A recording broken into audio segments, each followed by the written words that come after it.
예수는 한 어린 나귀를 보고 타시니 이는 기록된 바 시온 딸아 두려워하지 말라 보라 너희 왕이 나귀 새끼를 타고 오신다 함과 같더라. 아멘. 예수님은 우리의 만왕의 왕이십니다. 우리의 죄를 사하여 주실 수 있는 유일한 분이시며 우리를 구원의 길로 인도하실 유일한 분이십니다. 그 누구도 할 수 없는 죄 사함을 우리 구주 예수님은 십자가를 통하여 그 큰 일을 이루셨습니다. 그래서 예수님은 우리의 만왕의 왕이 되십니다. 그러나 예수님은 자신 스스로는 그것을 인정하지 않으셨습니다. 우리는 예수님을 왕으로 고백하지만 예수님은 오히려 스스로 낮추셨습니다. 오늘 본문 예루살렘에 입성하시는 모습을 보면 알 수 있습니다. 지금까지 요한복음을 살펴보면서 보게 된 예수님은 어떠한 분이십니까? 예수님은 죽은 나사로를 살리신 분입니다. 앞을 보지 못한 자를 치유하사 앞을 보게 하셨습니다. 음행 중에 잡혀온 여자를 향해 돌로 치라는 주변 사람들의 말을 침묵시키셨고 오히려 돌을 던져 죽이라고 말하였던 자들이 예수님의 말씀을 듣고 민망히 여겨 그 자리를 떠나가기까지 하였습니다. 떡 5개와 물고기 2마리로 남자만 5,000명을 먹이셨습니다. 38년 된 병자를 고치셨습니다. 물을 포도주로 바꾸셨습니다.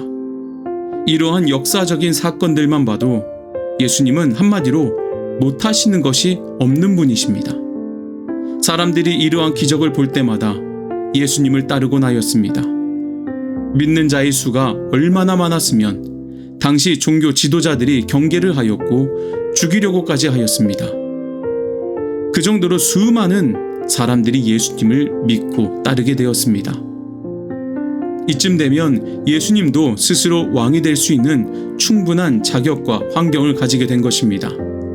실제로 예수님을 우리의 왕으로 삼고자 하였던 이들이 나타나기도 하였습니다. 충분히 왕이 될 수 있었지만 어떻습니까? 예수님은 단 한 번도 하나님의 영광을 가리신 일이 없습니다. 마지막 그 십자가 사명을 감당하고자 예루살렘으로 발걸음을 옮기실 때 예수님은 왕의 귀환을 보이시지 않았습니다. 오히려 가장 낮은 자의 모습으로 예루살렘에 들어가셨습니다. 나귀 새끼를 타고 들어가셨다는 것은 자신을 최대한 스스로 낮추셨다는 증거가 됩니다. 왕이 되려고 하신 것이 아닌 십자가에 달려 죽기 위해 발걸음을 옮기신 그 순간에도 예수님은 스스로 가장 낮은 자의 모습을 나타내 보이셨습니다. 사랑하는 여러분, 우리가 만왕의 왕이라고 고백하는 예수님조차도 스스로를 낮추고 또 낮추셨습니다. 그렇다면 그분으로 인하여 우리가 죄사함을 받고 은혜를 받은 자임을 인정한다면 우리는 그분보다 더 낮아져야 하는 것은 당연한 이치 아니겠습니까? 나 스스로를 자꾸만 높이려고 하는 교만한 모습은 내려놓아야 합니다. 지금 내가 내려놓아야 할 교만한 모습이 있다면 그것이 무엇입니까? 바라옵기는 나 자신 스스로를 끊임없이 낮추고 낮아짐으로써 십자가 앞에 겸손함으로 엎드려 경배할 수 있는 우리의 삶이 될 수 있기를 소망합니다.